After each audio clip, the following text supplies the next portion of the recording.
هيخرج الباك اليمين وينزل طارق التائب ساحر الكرة الليبية، احد المواهب الجميلة واحد صناع اللعب المتميزين طارق التائب. البرازيلي ايفو لنادي الوحدة، عمر الغامدي وبشير سعيد. تاني على طول في نص الملعب. الكرات العالية دي يعني مش في مصلحة الهلال كتير، الا هذا كان هيعملها والله. في اوفسايد، في اوفسايد، في اوفسايد على ياسر القحطاني. الكرات الطويلة اللي زي دي مش من مصلحة نادي الهلال، لان معظم الدفاع واقف وشه في معظمها. نواف الطمياط بياخد انذار. حضراتكم اعذروا اللاعبين شويه، مفيش اوفسايد. ايه الحكايه؟ الحكايه الا اذا كانت احتسبت خطا او من الاول على نواف الطمياط. يعني اذا كانت اوفسايد لا، هي مش اوفسايد، لا في الاولى اوفسايد ولا في الثانيه اوفسايد، الا اذا كان احتسب دي خطا والفاول اتلعب من بره. لكن انا مش شايف لها حاجه طبيعيه واضحه قدامي للامانه. يعني اماميه من تاني، تدخل قوي. شوف الاصرار والروح العاليه اللي عند اللاعبين، اصرار وروح عاليه جدا جدا جدا. تاني من جديد محاولات احمد الصويلح، عوده للخلف. اللعيب اللي من الهلال اللي هيقع دلوقتي هيقع للشديد القوي، عمر الغامدي. عمر الغامدي هيقع للشديد القوي. وادي بشير سعيد، شيء من التهور شويه والاندفاع نتيجه الحماس الكبير، واستاذ الحذاء كده بيجي في رجل من الجانب لعمر الغامدي بسهوله. حيدر قالوا علي يراوغ لكن مش بسهوله.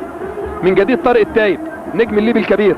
طارق التايب، طارق التايب وش رجل خارجي. يا جماله يا جماله يا جماله يا جماله. ولكن على طول احمد الصويلح في حراسه وتحت قبضه خط ظهر نادي الوحده.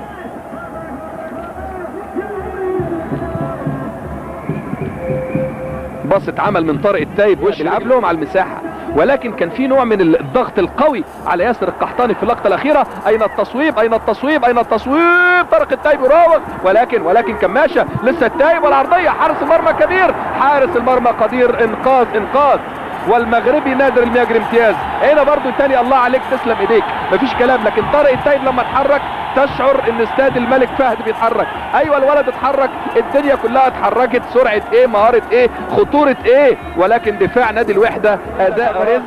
اقصى اليسار طارق التايب عشان يشتغل في 180 درجه، رابط رجليه اليمين. ادي الباص الامامي الخطير، تمريراته خطيره جدا جدا جدا. حارس المرمى خارج في غير توقيته ابدا. في النهايه ضربه ركنيه. بالمناسبه لعيبه الوحده مشغولين بياسر القحطاني، ولكن ياسر القحطاني ما هتجيله خطوره الا من طارق التايب. فالوقايه خير من العلاج. مين هيمسك طارق التايب؟ ادي الضربه الركنيه سريعه وقويه. حارس المرمى نادر في اللقطه الاخيره ان يتواجد، وبالتالي كان في صعوبه على ياسر القحطاني ان ضربات الراس تكون مؤثره قوي. نادي الوحده بيرتكب خطا كبير جدا في العوده اكثر من لازم. واسماعيل مطر يبحث عن هدف تاني، تصويبه عملها في الكويت. حربه ويجدد نشاط المهاجمين ويدافع من قدام، ولا يبقي الوضع على ما هو عليه. نواف الطمياط، الكره العاليه فوق وضربه الراس الخطيره. حارس المرمى ولد ولد ولد ولد ولد. الله عليك يا ابني، تركيز ايه وفدائيه او تقلص في عضلات السمانه. وادي هنا الحارس كله بيقول لهم، بيغمز للدكتور، قال له خلاص مفيش حاجه، انا تمام، انا زي الفل. استهلك وقت شكل من وجهه نظره شرعي على نهايه الشوط الثاني والمباراه. تحدي كبير جدا بيواجهه ابناء الهلال، ابناء الزعيم، بل الزعيم بنفسه. من جديد محاولات، فرصه ياسر القحطاني، ولكن خارج المرمى. مرت بردا وسلاما على الوحده والوحدويه وكل الاماراتيين، بينما الجمهور الهلالي في انتظار الفرج.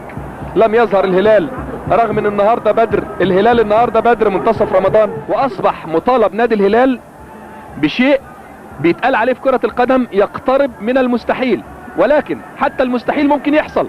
ممكن يحصل.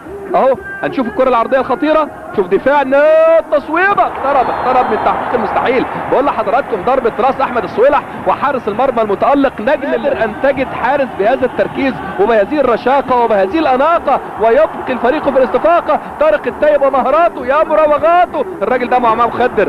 طارق التايب معاه مخدر في اقدامه. حارس المرمى في توقيت رائع، لم يكن هناك تسلل. عارفين ليه؟ طارق التايب عجبني جدا. عيسى احمد الباك اليمين او سانتو عجبني جدا جدا جدا لنادي الوحده. انطلاقه من تاني على طول، الخسران خطيره. طارق التايب يا مهاراتك وانطلاقاتك وتصويباتك، ساحر.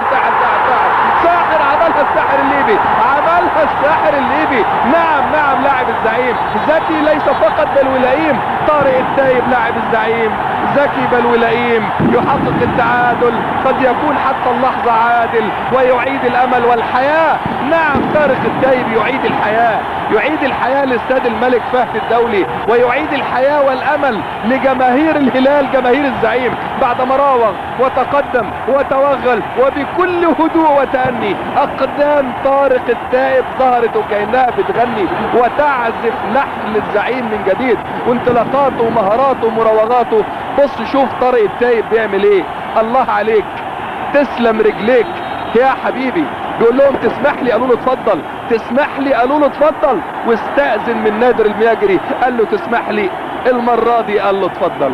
1-1، 6 دقائق. لسه بقول لحضراتكم لسه الامل كبير، لسه الاماني ممكنة. ايوه لسه الاماني ممكنة لما يكون عندك لاعب بهذا الحجم وهذه القيمة وهذه المهارة، لا تفقد الامل ابدا. انتهت المباراة بالتعادل 1-1، يتأهل الوحدة.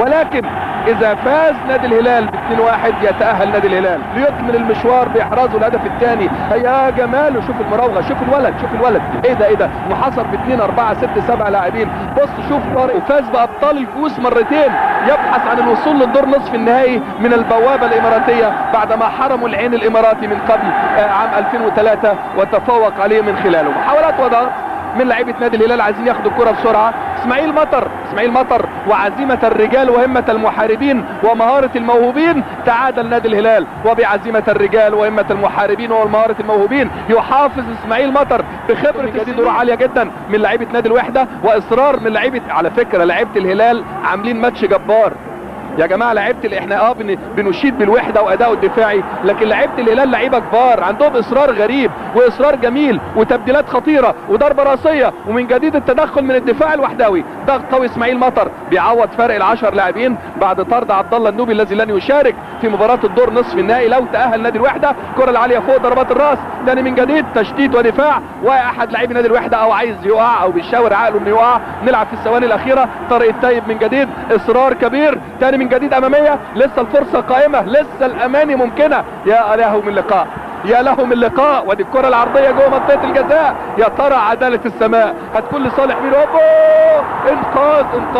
انقاذ والدفاع في اللحظات الاخيره امتياز، و5 دقائق وقت بدل ضايع. عنده امل ورغبه كبيره جدا ويمتلك الامكانيات، مفيش كلام. محمد الشلهوب، الكره العاليه فوق، نادر يا نادر. حكم اللقاء يحتسب خطأ لصالح نادي الوحدة. قد تكون كرة عرضية. عمر الغامدي عمل العرضية ضعيفة مش قوية. انقاذ من الدفاع السعودي. تاني من جديد محاولات محمد الشلهوب، تصويبة قوية ولكن خارج القائم الايسر. يبقى شقاء مفيش كلام. من جديد الكرة العرضية، والنجم والهلال السوداني عندهم فرصة كبيرة ان شاء الله، والاتحاد الليبي. بينما المريخ السوداني وصل لكاس الاتحاد الافريقي للمباراة النهائية.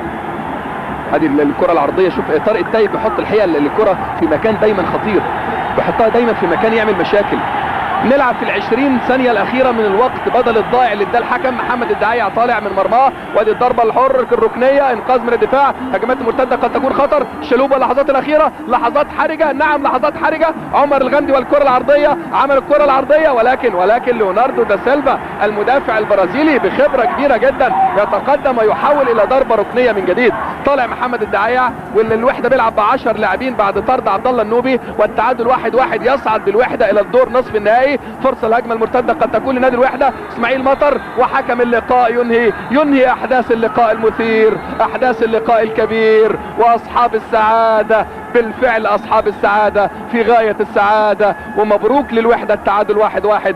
مبروك بالنسبة له، النتيجة تعتبر ايجابية لانه تعادل بدون اهداف هناك في الامارات، ليصعد الوحدة الى الدور نصف النهائي لاول مرة في تاريخ نادي الوحدة، ويواجه فريق سبهان الايراني 3 اكتوبر الماضي. بينما فريق نادي الهلال الزعيم قدم مباراة كبيرة. نعم اتفاجئ بهدف مبكر لاسماعيل مطر، كان الرد عنيفا بالضغط القوي، كان نزول الساحر طارق التائب له ردة فعل، ولكن كان الوقت متأخرا عندما اصطدموا بعزيمة قوية وبروح عالية وبإصرار كبير وبتركيز عالي وبنجم كبير اسمه اسماعيل مطر، وأدى حبات المطر. كل الإمارات بتحبك يا اسماعيل يا مطر. مبروك للوحدة التأهل لنصف النهائي. هارد لك للهلال السعودي، زعيم وسيبقى كبير.